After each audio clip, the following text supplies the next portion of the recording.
Sir অসম্ভব জ্ঞানী মানুষ ছিলেন, উনি প্রচন্ড জনপ্রিয় একজন শিক্ষক ছিলেন। আমার মনে আছে আমরা একদিন কলা ভবনে দুজন হাঁটতে হাঁটতে একসাথে ঢুকছিলাম।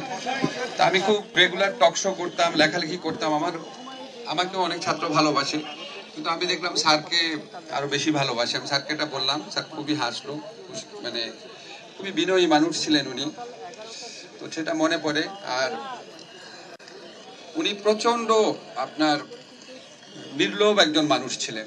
উনারও রাজনৈতিক বিশ্বাস ছিল, স্যারের সাথে আমার রাজনৈতিক বিশ্বাস নিয়ে পার্থক্য ছিল, মাঝে মাঝে কোনো বিষয় নিয়ে আমরা দ্বিমত পোষণ করতাম, অল্প কথা হতো, কিন্তু উনি প্রচন্ড নির্লোভ ছিলেন। ওনার যেটাই বিশ্বাস থাকুক, যার প্রতি ভালোবাসা থাকুক, কোনো লোভ থেকে করতেন না, নিজের বিশ্বাস থেকে করতেন। এই জন্য ওনাকে সবাই ভালোবাসতো, সব মানুষ ভালোবাসতো, বিভিন্ন মত পথের মানুষ ভালোবাসতো।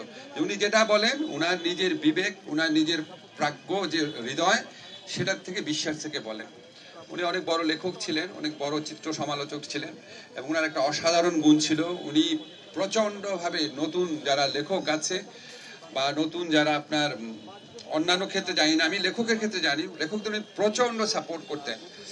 আমি আমার কোনোদিন আমি কোনো জীবিত কোনো লেখক থেকে, বাংলাদেশে এখন যারা জীবিত ছিলেন আর কি স্যারের সময়, কারো থেকে অন্যকে প্রশংসা করতে শুনতাম না।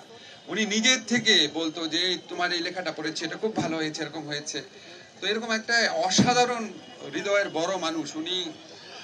আমি জানি না, আমি যখন প্রথম লাইব্রেরি শুনলাম, আমি যোগাযোগ করেছিলাম ওখানে, শামীম ভাই আমাকে বললো যে বাঁচার সম্ভাবনা খুব কম। তারপর প্রতিনিয়ত দোয়া করেছি সবাই, আমি জানি না কেন ওনার মতো একটা মানুষ আপনার কেন আরো অনেক বছর বেঁচে থাকলো না। যাই হোক, ওনার আত্মার মাগফিরাত কামনা করে, আল্লাহ যেন ওনাকে ভালো রাখেন। আমাদের অনেক বড় একটা ক্ষতি হয়ে গেল আর কি।